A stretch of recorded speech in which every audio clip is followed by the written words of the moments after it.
안녕하세요. 저는 생수회관 기독학교 남유진입니다. 저희 조는 동서독 통일 이후 사회문화와 갈등과 통합으로 본 남북 간 문화 통일 방안에 대해서 발표하도록 하겠습니다.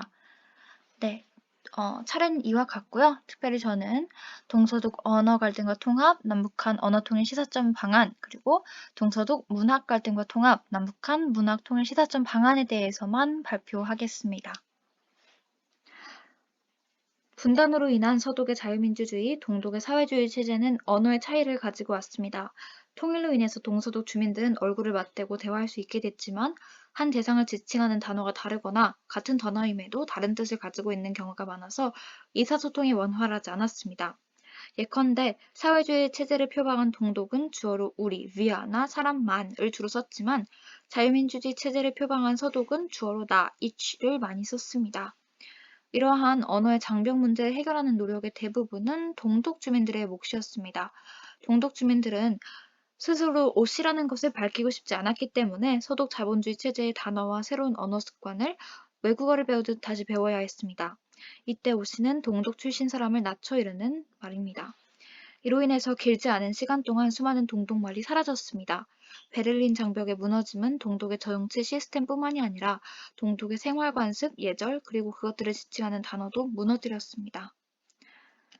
동독 정부가 소유했던 공장은 폴크스아이게너 베트립, 줄여서 파웨베라고 불렸습니다. 인민이 주인인 공장이라는 뜻입니다. 그러나 동독이 사라지면서 인민도 사라졌고 공장도 주인을 잃었습니다. 아직까지 폐허로 남은 공장도 많지만 일부 공장들은 대한문화공간으로 탈바꿈했습니다. 대표적으로 동독 라이프치히에서 가공식품을 만들던 낡은 외관의 인민소유 공장이 다양한 문화공간으로 활용되고 있고 그 당시 네온사인 간판이 아직도 보존되어 있습니다. 인민소유 공장은 이제 실생활에서 쓰이는 단어가 아닌 역사의 한 장면, 사라진 문화의 한 장면으로만 남아 있습니다. 동독 체제를 가리키는 수많은 단어는 사라졌지만 아직까지도 명맥을 유지하고 있는 몇몇 단어들이 있습니다.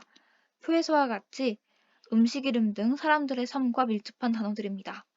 이 단어들은 동독 시절 향수를 가진 구 동독 주민들을 대상으로 한 광고 문구에서 종종 찾아볼 수 있고 구 동독 지역에서 실제로 많이 쓰입니다. 독일 통일 이후 31년이 지났는데 동서독 격차는 여전하지만 시간이 흐를수록 그 차이의 크기는 점점 줄어들고 있습니다. 오씨, 배씨 등 서로를 낮춰 이르던 단어는 이제 실생활에서 거의 사용되지 않고 그 속에 내포되었던 부정적인 의미도 많이 옅어져서 단순히 서로를 구분하는 용도로 쓰이거나 유머나 풍자에서 종종 사용될 뿐이라고 합니다. 구동독 주민들도 이제 서독 사람처럼 보이기 위해서 자신의 말을 애써 바꾸어 쓰지 않는다고 합니다. 오히려 동독 출신이라는 자부심을 가지고 자신의 단어를 힘주어 쓰는 경우도 있다고 합니다. 또 서독 지역에 살다가 진학, 구직 등의 이유로 동독 지역으로 온 젊은 서독인들은 낯선 동독말에 처음에는 잠시 헷갈려하지만 이내 적응하는데 그것을 없어져야 할 동독 사회주의 언어가 아니라 그 지역의 사투리로 받아들이기 때문입니다.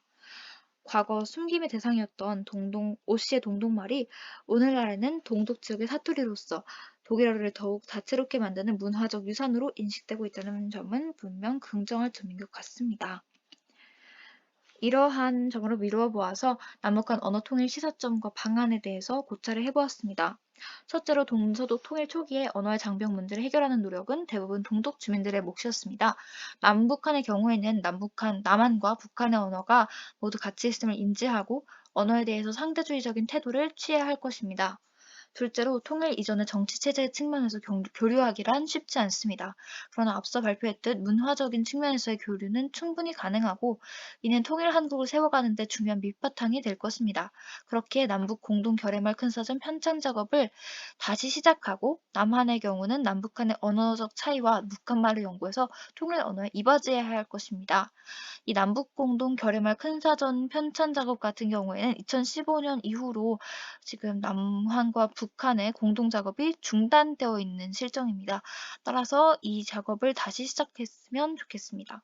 셋째로는 남한 주도의 통일 이후 옛 북한의 공산주의 기관들과 언어들은 역사의 한 장면으로만 남을 것입니다. 독일이 그랬듯 그것을 대한문화공간으로 사용하면 좋을 것 같습니다. 넷째로 통일 이후에는 더욱 적극적으로 옛 북한의 언어학자들과 통일 한국의 방언들을 언어 다양성의 측면에서 연구하고 보존하면 좋을 것 같습니다. 다음으로는 동서독 문학 갈등과 통합에 대해서 이야기하도록 하겠습니다. 독일은 예로부터 시인과 사상가의 나라로 불려왔습니다. 우측에 보이시는 것은 독일 베를린에 있는 작가 사상가 기념탑인데요. 보시면 괴테, 헤르만 헤세, 칸트, 마틴 루터 등 전 세계에 영향을 준 굵직한 인물들이 모두 독일 출생이었습니다. 좌측에 보시면 괴테, 하이네, 그리고 토마스만, 하일리 벨, 귄터 그라스에 이르기까지 독일 작가들이 등장하는데 이들은 민족의 양심, 또 보편적 가치의 담지자로서 존경을 받아왔고요. 이들의 발언은 때로 정치인의 발언보다 더 강력한 현실적 영향력을 지녔었다고 합니다. 그렇지만 동서독 통일 이후에 작가의 도덕적 권위와 사회적 발언이 크게 위축되었는데요. 이는 독일의 대다수의 작가 지식인들이 통일을 적극적으로 지지하지 않았고 오히려 상당수가 통일에 대해서 회의적인 태도를 보였었기 때문이라고 합니다. 서독 작가들 같은 경우에는 나치 과거라는 독일의 특수한 역사적 무체를 그 이유로 들거나 혹은 민족보다 헌법을 우위에 두는 헌법 애국주의 입장에서 민족 개념에 기초한 통일을 반대했다고 합니다. 이에 반해서 동독 작가들 같은 경우에는 서독에 대한 사회주의적 대안으로서 민주적 사회주의를 건설하려는 꿈 때문에 통일에 반대했다고 합니다. 한편 통일 이후에 상당수의 동독 작가들이 동독 정보기관인 슈타지의 정보원으로 활동한 사실이 밝혀지면서 동독 작가들의 사회적 위상이 다시 한번 추락하기도 했습니다. 문화 담론을 생산하고 유통시키는 언론뿐만이 아니라 문학, 연극, 영화 등 예술 영역에서도 동독 문화 인프라는 해체되었고 동독 예술인들은 전락했습니다. 문학의 경우 작가단체, 문학비평, 문학잡지 등 동독의 문학제도들이 해체되거나 서독의 제도에 편입됐고 동독 작가들은 동독이라는 문학사회가 완전히 해체됨으로써 하루아침에 천직을 박탈당한 실업자로 전락했습니다. 동독문학은 주제나 문체면에서 서독문학으로 빠르게 수렴됐지만 다른 한편으로는 동독문학 유산들이 제 가치를 인정받지 못한 채 무차별적으로 매장됐다고도 볼 수 있습니다. 과거 스탈린주의를 찬양하고 동독의 잘못된 정책까지도 맹목적으로 옹호한 사회주의 어용문학이 정리된 것은 자연스러운 일이라 하겠지만 동독 체제의 모순과 부조리, 개혁 능력의 부재를 진지하게 비판하고 대안을 모색했던 제야문학마저 통일 독일의 문학계에서 푸대접을 받았던 것은 좀 안타까운 현실이라고 볼 수 있겠습니다. 이처럼 서독 비평계가 미학적으로도 세계적인 수준의 손색이 없는 동독의 제야문학마저 가혹하게 청산했던 이유는 동독의 제야문학이 서독으로의 흡수 통일이 아니라 민주적으로 개혁된 새로운 동독의 건설을 꿈꿨기 때문이었습니다.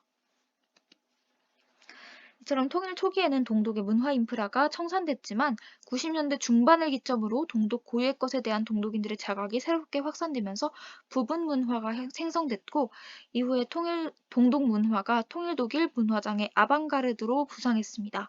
이때 아방가르드란 예술 문화 사회에 대한 실험적 급진적 비전통적인 작업을 이릅니다. 동독의 문학 역시 통일독일 문화장에서 당당히 살아남았습니다. 동독 출신 제3세대 신예 작가들이 부상하면서 정체의 늪에 빠져 있었던 독일 문단에 새 바람을 불어넣었고 어느새 통일독일 문단을 떠받치는 든든한 허리세대로 성장했던 것입니다. 한편 서독 작가와 동독 작가의 작품이 주제나 형식 면에서 놀라운 유사성을 보이는데요. 이는 동서독 문학이 통일 이전부터 일정한 동질성을 지니고 있었음을 반증합니다. 동서독 문학이 이미 분단 시대에도 상당 정도 상호 접근해 있었다는 사실은 남북한 문학과 비교할 때 매우 색다른 점입니다. 이로 미루어 보아서 남북한 문학 통일 시사점과 방안에 대해서 고찰해 보았습니다.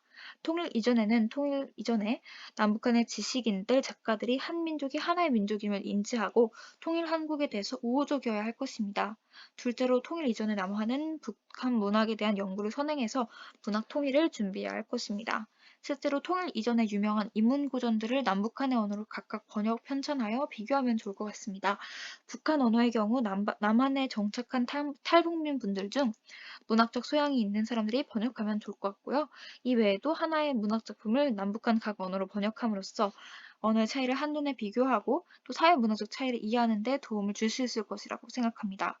통일 이후에는 북한의 독재 체제를 찬양하는 문학 작품을 썼던 작가들에게 옛 북한의 문제점과 자유민주주의의 가치를 교육시키고 자유민주주의 체제 안에서 그들의 문학성을 발휘할 수 있도록 지원하면 좋을 것 같습니다. 둘째로 통일 이후에 남북한이 공유하는 고전문학 등을 대상으로 공동연구를 진행하고 남북한 작가들이 공동으로 문학 작품을 창작할 수 있도록 지원하면 좋을 것 같습니다. 한편 서로 다른 배경의 문학 작품들은 문학 다양성을 확보해 줄 것이라고 기대가 됩니다.